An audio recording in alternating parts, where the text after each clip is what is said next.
Quiero comenzar reflexionando sobre el título que hemos elegido para el libro, Colonialismo del siglo XXI. Y lo elegimos por una razón muy sencilla que mencionó Ana. El 60% de las situaciones coloniales reconocidas por las Naciones Unidas que persisten hoy en día en el mundo involucran al Reino Unido. Por lo cual, hablar de colonialismo en el siglo XXI es principalmente hablar del colonialismo británico. Entonces, cabe preguntarnos cuáles son las características de este colonialismo. En primer lugar, veamos qué finalidad persigue. Y para ello me voy a remitir a la propia documentación del Reino Unido. Ellos han editado lo que llaman el libro blanco para sus territorios de ultramar, eufemismo para denominar a las colonias. Y allí, en la página 13 de ese libro blanco, dice muy claro, y me permito leerlo, lo voy a leer textualmente. Dice, los territorios británicos de ultramar le ofrecen al Reino Unido. 1. Presencia global. La extensión global de nuestros territorios nos da acceso y conocimientos en diversas regiones del mundo. 2. Un conjunto de activos estratégicos. Algunos de los territorios alojan bases militares o cubren regiones de significativo valor operacional, presente y estratégico de largo plazo. 3. Oportunidades económicas y financieras. Existen múltiples oportunidades económicas para un amplio espectro de empresas del Reino Unido, así como para el sector financiero. 4. Recursos naturales y ambientales. Estos son de importancia mundial, incluyendo la pesca, minerales e hidrocarburos. La biodiversidad que exceden largamente los que hay en el territorio del Reino Unido. Y por favor, presten atención a esta última frase. Dice, este libro blanco resalta la escala, dispersión e importancia de nuestros territorios en una era de disminución de recursos. Entonces, no es el gobierno argentino, no somos nosotros lo que lo decimos, es el propio gobierno británico quien dice que los objetivos que impulsan al colonialismo del siglo XXI son los mismos de siglos pasados: expoliación de recursos, control de zonas estratégicas y expansión comercial y financiera. Lo que sí cambió es la justificación, digamos, porque es una situación anacrónica que no puede sostenerse a esta altura de las circunstancias. Entonces, el Reino Unido, en el caso puntual de Malvinas, dice que su presencia está ahí no por los recursos, no por lo estratégico que es, sino que está ahí para defender el supuesto derecho a libre determinación de los habitantes de Malvinas. En el libro lo que intentamos demostrar es que lo que realmente le importa al Reino Unido es que cada territorio que ocupa cumpla el rol estratégico que le ha asignado. Y en tal sentido voy a contraponer dos casos. Uno, el caso del archipiélago de Chagos, con el caso que hoy nos convoca, que es el de Malvinas. Lo que va a quedar evidenciado en esta contraposición es que la población es una variable de ajuste en función de este propósito estratégico que le asigna a cada uno. Veamos por un lado el caso de Chagos. El archipiélago de Chagos es un archipiélago ubicado estratégicamente que da rápido acceso a Asia y a África, en el océano,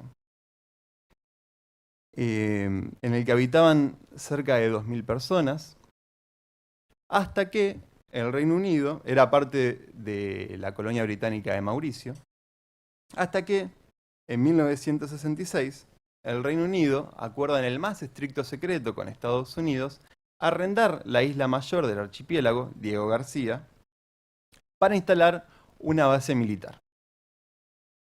Ahora bien, la isla, era una condición, debía estar limpia y desinfectada.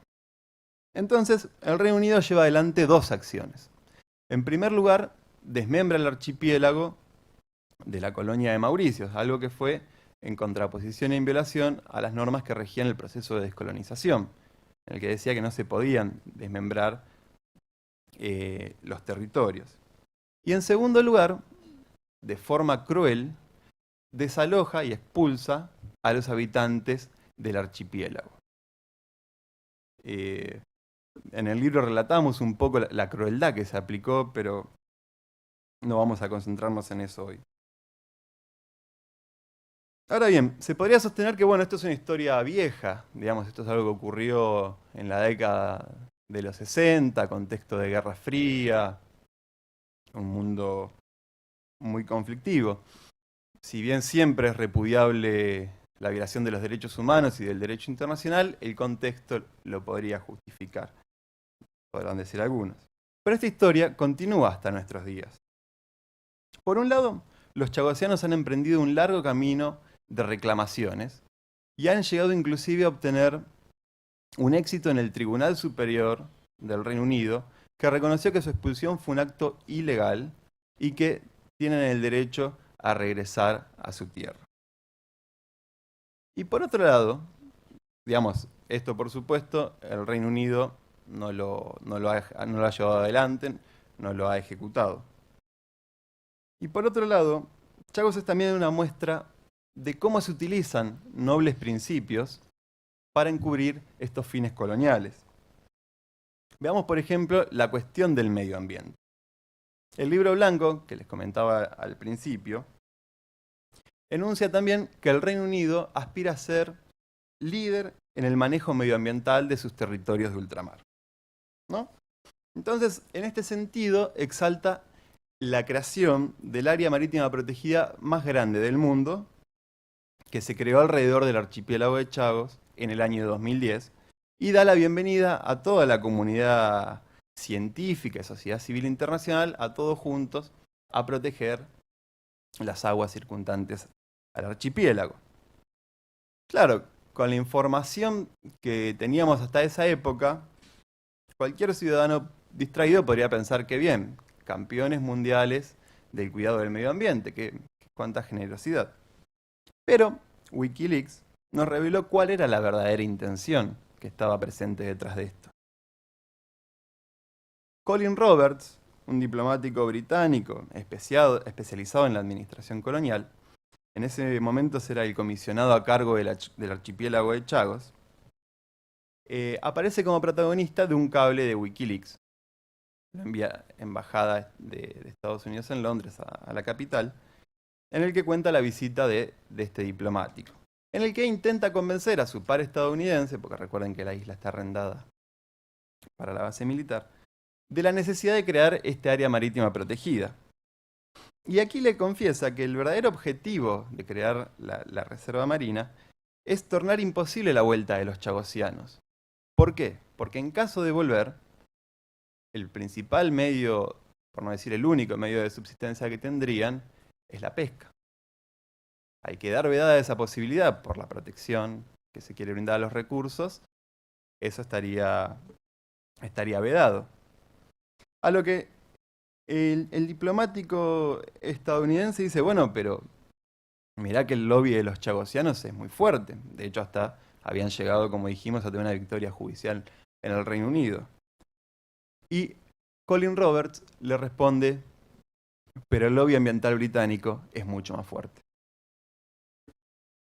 También en este cable, este diplomático declara que no se arrepiente para nada de la expulsión de los chagosianos, porque ello era necesario para que el territorio cumpla el rol estratégico asignado.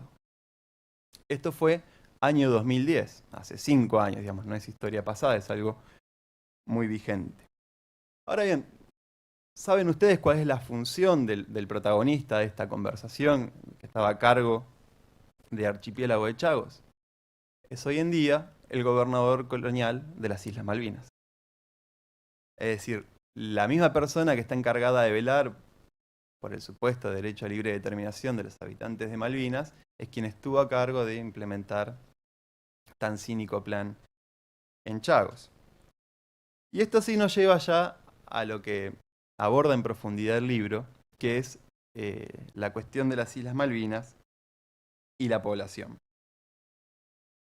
En el caso de Malvinas, desprovisto de títulos jurídicos, como dijimos, el Reino Unido intenta justificar su presencia a través de querer defender este supuesto derecho a libre determinación. Entonces aquí la población es esencial. No hace falta expulsarla como ocurrió en Chagos, sino que aquí es funcional al plan de colonización. Y esta es la razón por la cual el Reino Unido de Malvinas modela, edita, una población a la medida de sus intereses. ¿Cuál es la herramienta? Un férreo control migratorio. De esta manera, el Reino Unido determina con mucha precisión quiénes pueden ingresar, quiénes pueden permanecer y quiénes deben salir de las islas. La principal herramienta dentro de este sistema migratorio es el estatus isleño, denominado, y leo textualmente, Falkland Island Status. Este estatus, digamos, para entenderlo, es el que contiene la mayor cantidad de derechos. Digamos, sin su posición, el establecimiento en las islas resulta muy complejo. O sea, solo quienes tienen el derecho isleño pueden votar y ser electos, adquirir tierras o derechos reales sobre inmuebles, acceder a empleos del gobierno colonial, acceder a créditos, acceder a tratamiento médico gratuito, tener apoyo para la educación superior, tener vivienda otorgada por el gobierno colonial, digamos, entre otros. Por lo tanto, veámoslo por la negativa. Quienes no tienen este estatus no acceden a vivienda, no acceden a salud, no acceden a empleo. Entonces vemos que es la llave fundamental. ¿Cuáles son los requisitos para obtener este estatus? En primer lugar, la persona debe ser ciudadana británica.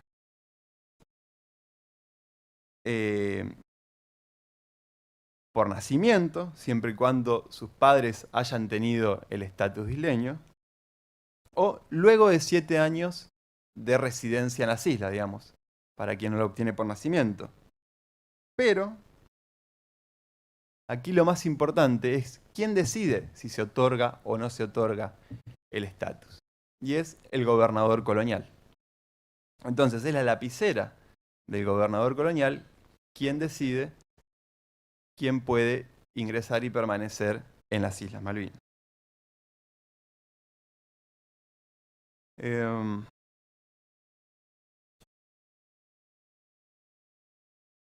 Ahora bien,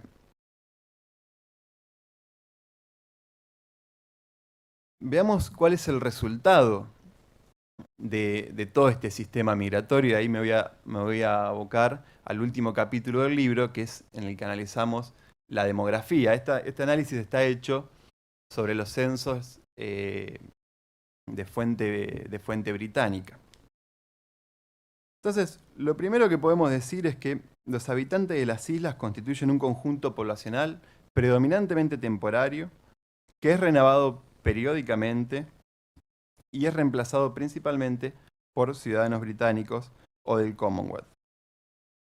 Según el último censo, que es del año 2012, la población asciende a 2.840 personas. De ellos, 369 son civiles que trabajan en la base militar de Monte Agradable, por lo cual los habitantes reales son 2.471, insisto, según esta fuente. Pero para poner en contexto esta cifra, veamos el siguiente dato. En los últimos 100 años, la población en las islas creció solo un 8%. Pasó de ser 2.272 en 1911 a 2.471 en 2012. Esto demuestra que la intención es mantener una población chiquita, regulada, acorde a sus intereses, para poder perpetuar esta presencia colonial y no desarrollar las islas. Está bien, alguien podrá responder, bueno, pero ¿es realmente las condiciones geográficas, climáticas propias de la zona adversas para el establecimiento poblacional? Entonces, ¿qué hicimos nosotros? Lo comparamos con la provincia de Tierra del Fuego, de la cual depende jurisdiccionalmente las Islas Malvinas. Y aquí vemos que al principio del siglo pasado, de 1900, Tierra del Fuego tenía 2.500 habitantes, la misma cantidad que tenía y tiene Malvinas. Pero hoy en día, según el censo nuestro del 2010, Tierra del Fuego tiene 127.200 habitantes. En Malvinas sigue habiendo 2.500. Pero esto digamos, es la foto actual. Pero también veamos que, otro dato, en los últimos 66 años ha descendido un 66%, perdón, un 33% de la cantidad de habitantes nacidos en las islas. Digamos, de quienes habitan en las Malvinas, ha caído un 33% esa cifra.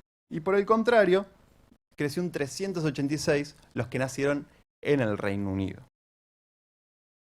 Entonces, esto nos lleva a que hoy en día menos de la mitad de la población, el 47% de las Islas Malvinas, nació allí. El resto es importada del propio Reino Unido o de otros territorios de ultramar o a lo sumo de países del Commonwealth. Es decir, el objetivo aquí es mantener esta britaneidad, este núcleo. Y por ello, el otro dato que quiero compartir con ustedes es que el 90% tiene la ciudadanía británica.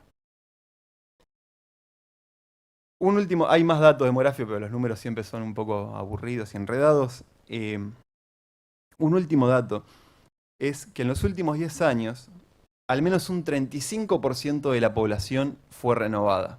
Es decir, se fueron y los repusieron. Esto es un dato que se viene dando y ya lo mencionaba el embajador argentino José María Ruda en su célebre alegato. Para ver este número, supongamos, esto sería similar a que en la Argentina continental en los últimos 10 años hubiésemos renovado 14 millones de personas, el 35% de nuestra población. Entonces, ¿cuál es el resultado de la demografía de las Islas Malvinas? Que tenemos una población británica, que menos de la mitad de los habitantes nació allí, que es temporal y es renovada periódicamente.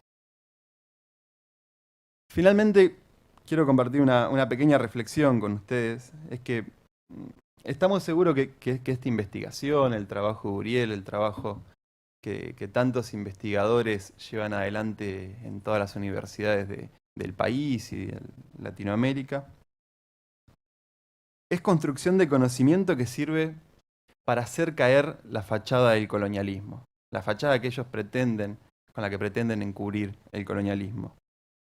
Y cuando cae la fachada lo que queda es el colonialismo al desnudo. Y lo que se ve en el caso de Malvinas es que hay una parte del territorio nacional argentino usurpado por una potencia colonial y que por ello está sujeto a una disputa de soberanía que las Naciones Unidas vienen diciendo desde hace 50 años que debe resolverse por el mecanismo de las negociaciones.